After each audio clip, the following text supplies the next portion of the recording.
में हम आप सभी को बताएंगे कि वह कौन सी स्त्रियां होती है जिनके भाग्य में पुत्र नहीं होता है। चलिए इसे हम एक कथा के माध्यम से समझते हैं। मित्रों, एक बार माता लक्ष्मी क्षीर सागर में भगवान श्री हरि विष्णु के पैर दबा रही थी। तभी माता लक्ष्मी के मन में 3 प्रश्न उठे। उन्होंने पैर दबाते हुए भगवान श्री हरि विष्णु से कहा, हे प्रभु, आज मेरे मन में 3 प्रश्न उठ रहे हैं। यदि इन 3 प्रश्नों के उत्तर देकर आप मुझे संतुष्ट करेंगे तो मेरे मन को बहुत शांति मिलेगी और मनुष्य जीवन में मादा जाति को बहुत ही अच्छे ज्ञान की प्राप्ति होगी। तब भगवान श्री हरि विष्णु जी कहते हैं, हे देवी, तुम्हारे जो भी प्रश्न है निसंकोच होकर कहिए। मैं आपके उन सभी प्रश्नों का उत्तर आप सभी को अवश्य दूंगा। तब माता लक्ष्मी कहती हैं, हे प्रभु, मेरे मन में 3 प्रश्न उठ रहे हैं। मेरा पहला प्रश्न यह है कि वह कौन सी स्त्री होती है जिसके भाग्य में संतान का सुख नहीं होता है। मेरा दूसरा प्रश्न यह है कि कौन सी स्त्री समय से पहले विधवा हो जाती है। और मेरा तीसरा प्रश्न यह है कि कौन सा श्रृंगार करने से स्त्री को स्वर्ग में स्थान प्राप्त होता है। तब भगवान श्री हरि विष्णु कहते हैं, हे देवी, वास्तव में तुमने उचित ही प्रश्न किए हैं। तुम्हारे यह तीनों प्रश्न सभी स्त्रियों के लिए अत्यंत ही महत्वपूर्ण है। इन प्रश्नों का उत्तर संसार कल्याण के लिए है। जो भी मनुष्य इन्हें ध्यान से सुनता है उसे पृथ्वी लोक पर संपूर्ण सुख प्राप्त होते हैं और मृत्यु के बाद उसे बैकुंठ लोक की प्राप्ति होती है। अब भगवान श्री हरि विष्णु जी कहते हैं, हे देवी लक्ष्मी, आज मैं तुम्हें एक अत्यंत पवित्र कथा सुनाता हूं। इस कथा के माध्यम से तुम्हें तुम्हारे सभी प्रश्नों के उत्तर मिल जाएंगे। लेकिन तुम्हें इस कथा को ध्यान से पूरा सुनना होगा। इस कथा को कभी आधा अधूरा नहीं सुनना चाहिए, क्योंकि आधा अधूरा जान विष के समान घातक होता है। इस कथा में समस्त संसार का कल्याण छिपा हुआ है। जो भी इस कथा को पूरा ध्यान से सुनता है, मैं उसके 12 अपराध क्षमा करता हूं तथा यमराज जी उसे स्वर्ग लोक में रहने के लिए एक उचित पद नियुक्त करते हैं। तब देवी लक्ष्मी कहती है, हे प्रभु, मैं आपको वचन देती हूं कि इस कथा को मैं पूरे मन और लगन से सुनूंगी। आप कृपया उस कथा को सुनाइए। अब भगवान श्री हरि विष्णु जी कहते हैं, हे देवी, एक समय की बात है, मगध देश में एक छोटा सा नगर था। उस देश में एक छोटा सा नगर था। उस नगर में एक सेठ रहा करता था। उस सेठ के 2 पुत्र थे और उस सेठ के दोनों बेटों का विवाह भी हो चुका था। सेठ का घर धन दौलत के साथ खुशियों से भरा था। उसके घर पर किसी भी चीज की कोई कमी नहीं थी, किंतु सेठ की पत्नी का स्वभाव और सेठ के बड़े बेटे की पत्नी, इन दोनों का ही स्वभाव दुष्ट प्रवृत्ति का था। सेठ की पत्नी अपनी बड़ी बहू को तो बहुत लाड़ प्यार करती थी, किंतु छोटे बेटे की पत्नी के साथ बुरा व्यवहार करती थी। उससे घर का सारा काम करवाती थी, उसे हमेशा ही उल्टा सीधा बोलती रहती थी। घर की सबसे छोटी बहू अर्थात छोटे बेटे की पत्नी बहुत अच्छे स्वभाव की थी। वह ईश्वर पर श्रद्धा रखने वाली पतिव्रता नारी थी। वह अकेले ही घर का सारा काम काज किया करती थी।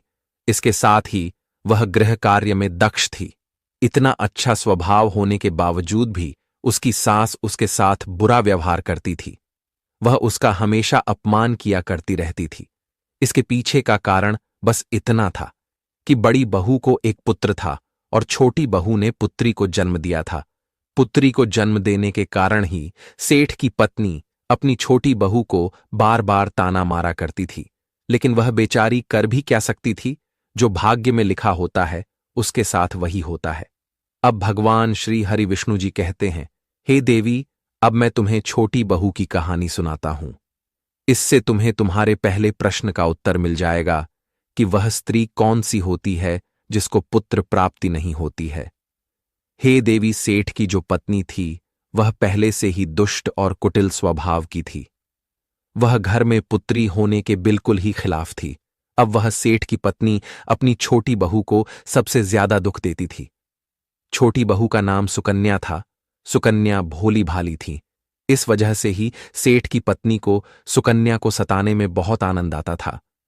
सुकन्या बेचारी रोज सुबह ब्रह्म मुहूर्त में जागकर अपने घर के सारे काम करती थी और दिन भर काम करने के बाद उसे रात्रि को ही सोने को मिलता था। वह छोटी बहू इतना सारा काम करती थी, इसके बावजूद भी सेठ की पत्नी अपनी छोटी बहू से द्वेष करती थी। जब छोटी बहू झाड़ू लगाती तो उसकी सांस आकर उसे ताना मारती थी। वह कहती थी कि तेरे हाथ में जान नहीं है, क्या तू जल्दी जल्दी झाड़ू लगा। और हां, कलमुही कहीं गंदगी का शेष भी नहीं रहना चाहिए। मैं मंदिर जा रही हूं, मेरे लौट कर आने से पहले तू भोजन बनाकर तैयार रखना, और आते ही मैं उस भोजन को ग्रहण करूंगी, और सुन, अन्न का एक दाना भी बर्बाद ना होने पाए, नहीं तो तेरी खैर नहीं है। अब इतना कहकर वह सेठ की पत्नी वहां से मंदिर को चली जाती है। अब बेचारी सुकन्या चुपचाप अपनी सांस का अत्याचार सहन करती है और उसकी सांस की हर आज्ञा का बड़ी ही विनम्रता से पालन करती है। छोटी बहू खाना बनाते हुए सोचने लगती है कि मैं घर का इतना सारा काम करती हूं, लेकिन फिर भी मैं चैन की सांस नहीं ले पाती हूं। मेरी सासू मां किसी न किसी बात को लेकर मुझे ही ताना मारती रहती है। पता नहीं कब उनकी ताना देने की आदत जाएगी। मैं तो अब थक चुकी हूं, लेकिन कर भी क्या सकती हूं। है तो मेरी सासू मां ही। सुकन्या इतना सोच ही रही थी कि तभी बाहर से घर का दरवाजा खटखटाने की आवाज सुनाई दी। छोटी बहू ने सोचा, अभी तो भोजन तैयार भी नहीं हुआ है, लगता है मेरी सासू मां आज जल्दी लौटकर आ गई है। अब वह फिर मुझे ताना देंगी कि अभी तक खाना नहीं बना है। तब सुकन्या ने दरवाजा खोला तो उसने देखा कि द्वार पर एक सन्यासी काले वस्त्रों को धारण किए हुए हाथ में एक लाठी लिए खड़ा हुआ है। वह सन्यासी सुकन्या से कहने लगा, पुत्री सदा सुहागिन रहो, तुम इस सन्यासी के लिए कुछ भोजन का दान करो। हे पुत्री, मुझे बड़ी भूख लगी है, मुझे तुम कुछ भोजन खिला दो, मैं भोजन करके चला जाऊंगा।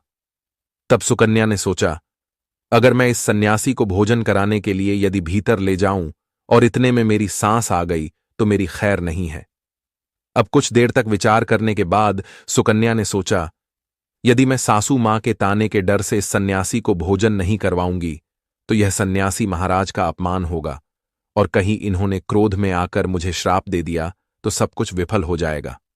फिर सुकन्या ने उस सन्यासी को घर के अंदर बुलाया और अतिथि धर्म का पालन करते हुए सुकन्या उस सन्यासी को भोजन कराने लगी।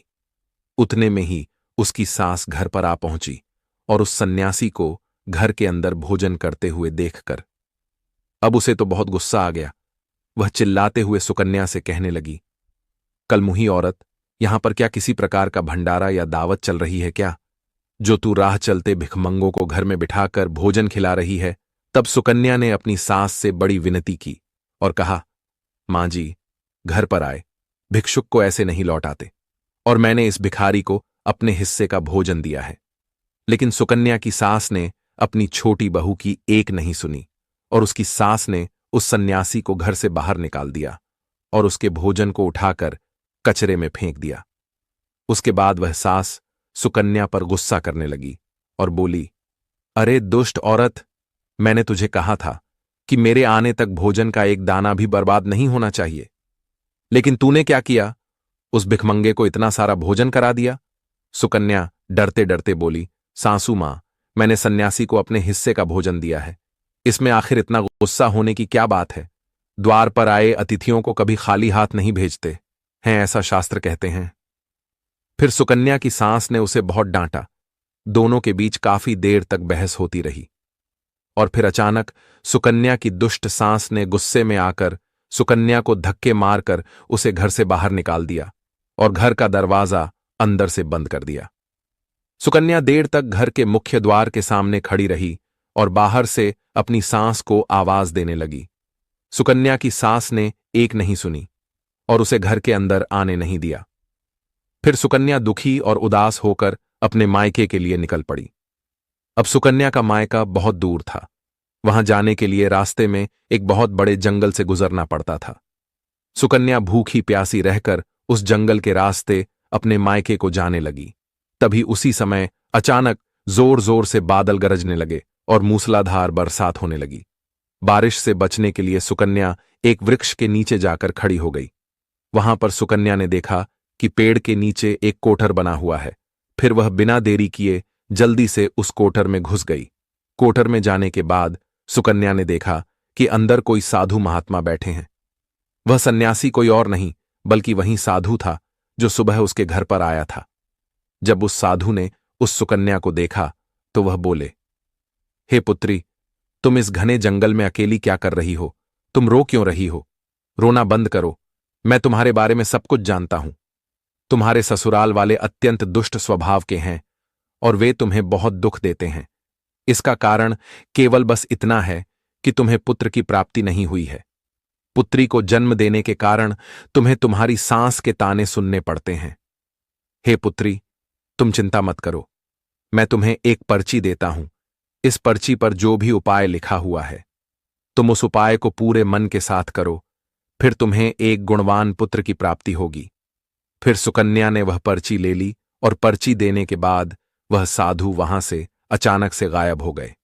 अब भगवान श्री हरिविष्णु जी कहते हैं, हे देवी लक्ष्मी, वह स्वयं मैं ही था जो अपनी भक्तन को सुख देने गया था। अब भगवान श्री हरिविष्णु जी कहते हैं, हे देवी लक्ष्मी, यह चमत्कार देखकर सुकन्या बहुत प्रसन्न हुई और जब बारिश रुकी तो सुकन्या का पति उसे ढूंढते हुए उस स्थान पर पहुंच गया। अब उस सुकन्या ने अपने पति को सारी हकीकत बता दी। अपनी पत्नी की बात सुनने के बाद दोनों ने ही घर वापस ना जाकर उसी जंगल में रहने का निर्णय लिया। वहीं पर रहते हुए एक दिन सुकन्या के मन में पुत्र प्राप्ति का ख्याल आया और वह मन ही मन सोचने ने लगी, यदि मेरा भी कोई पुत्र होता तो आज ससुराल में मुझे भी बहुत ज्यादा इज्जत मिलती। तभी सुकन्या को उस साधु के द्वारा दी गई पर्ची की याद आ गई और फिर जब उसने उस पर्ची को खोलकर पढ़ा तब उसने देखा कि उसमें लिखा था कि जो स्त्री पुत्र प्राप्ति की कामना रखती है उसे रात्रि में अपने पति की बाईं तरफ सोना चाहिए। ऐसा करने से कुछ समय बाद में बाईं करवट लेटने से नाक का दाहिना स्वर और दाहिनी करवट लेने से नाक का बायां स्वर चालू हो जाता है। फिर जब पुत्र की इच्छा हो तो उस स्थिति में मिलन से पहले यह निश्चित कर लेना चाहिए कि पुरुष का दायां स्वर चलने लगे और स्त्री का बायां स्वर चलने लगे और उसी समय पर मिलन किया जाना चाहिए। ऐसा करने से निश्चित ही पुत्र की प्राप्ति होती है। इसके विपरीत नाक के स्वर चलने से पुत्री की प्राप्ति होती है। उस पर्ची में आगे यह लिखा हुआ था कि मासिक धर्म शुरू होने के बाद पहले 4 दिनों में पुरुष के साथ मिलन करने पुत्र की प्राप्ति होती है और 5वीं रात्रि में मिलन करने से पुत्री की प्राप्ति होती है तथा 6ठी रात्रि में मिलन करने से पुत्र रत्न की प्राप्ति होती है। 7वीं रात्रि में मिलन करने से वंध्या पुत्री होती है। 8वीं रात्रि में मिलन करने से बलशाली पुत्र की प्राप्ति होती है। 9वीं रात्रि में मिलन करने से सुंदर कन्या की प्राप्ति होती है तथा 10वीं रात्रि में मिलन करने से विद्वान और अतिश्रेष्ठ पुत्र की प्राप्ति होती है। 11वीं रात्रि में मिलन करने से सुंदर आचरण वाली पुत्री की प्राप्ति होती है। 12वीं रात्रि में मिलन करने से गुणवान पुत्र होता है। 13वीं रात्रि में मिलन करने से लक्ष्मी स्वरूपा पुत्री होती है। 14वीं रात्रि में मिलन करने से गुणवान, बुद्धिमान तथा बलवान पुत्र होता है।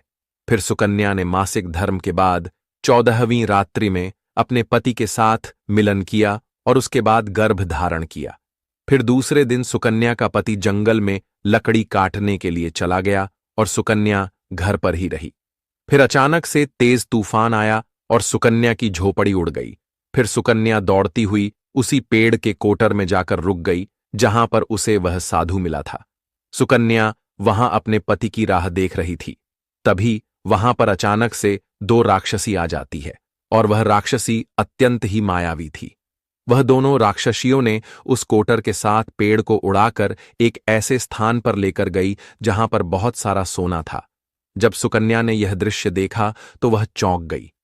सुकन्या तब तक पेड़ के कोटर में ही छिपी रही जब वह दोनों राक्षसी भोजन की तलाश में नहीं गई।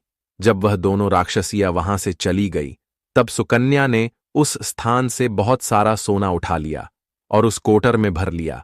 जब वह राक्षसी लौट कर आई तो फिर से पेड़ पर बैठकर वे उस पेड़ को उड़ाकर उसी जंगल में ले आई। अब उन दोनों राक्षसियां के जाने के बाद सुकन्या वह सारा सोना लेकर अपने पति के पास चली गई और उसे वह सारा सोना दे दिया। फिर पति और सुकन्या दोनों अपने घर को लौट गए।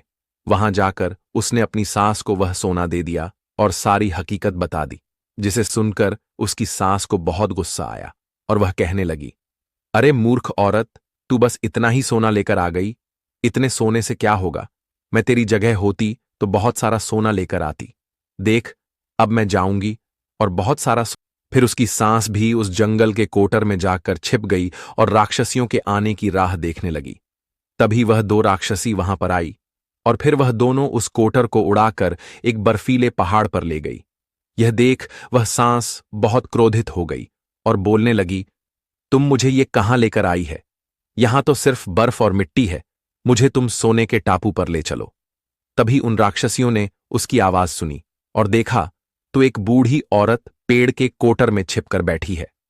फिर उन्होंने उस सांस को बाहर निकाला और उसे उस बर्फीले पहाड़ से नीचे फेंक दिया। जमीन पर गिरते ही उसकी मौत हो गई। इधर सुकन्या बड़े आनंद के साथ रह रही थी, लेकिन सुकन्या की सांस कभी घर लौटकर नहीं आई। एक दिन सुकन्या ने जाकर उस कोटर में देखा तो वहां पर उसकी सांस नहीं थी। उसे समझ में आ गया कि लालच के कारण उसकी सांस की मृत्यु हो गई। अब भगवान श्री हरि विष्णु जी कहते हैं, हे देवी लक्ष्मी, जिस स्त्री को पुत्र प्राप्ति की कामना है, उसे मैंने जो सुकन्या को पर्ची दी थी उसमें बताए गए उपायों को जरूर करना चाहिए। हे देवी, तुम्हारा दूसरा प्रश्न यह था कि किस कारण से स्त्री जल्दी विधवा होती है, तो जो स्त्री अत्यधिक लालच करती है वह स्त्री जल्दी विधवा होती है। हे देवी, आपका तीसरा प्रश्न था कि कौन सी स्त्री को स्वर्ग की प्राप्ति होती है, तो जो स्त्री चरित्र का गहना पहनती है उसे मृत्यु के पश्चात स्वर्ग की प्राप्ति होती है। एक स्त्री को अपने चरित्र का त्याग कभी नहीं करना चाहिए। मित्रों, आशा करते हैं कि आपको हमारे इस वीडियो में दी गई जानकारी आपको पसंद आई होगी। अगर आपको यह वीडियो पसंद आया है तो इस वीडियो को लाइक करें और अपने सभी मित्र बंधुओं के साथ शेयर करें। साथ ही जो लोग अभी हमारे चैनल पर नए हैं तो वह हमारे चैनल को भी सब्सक्राइब अवश्य करें। बाकी मित्रों, आप सभी का वीडियो को यहां तक देखने के लिए दिल से धन्यवाद।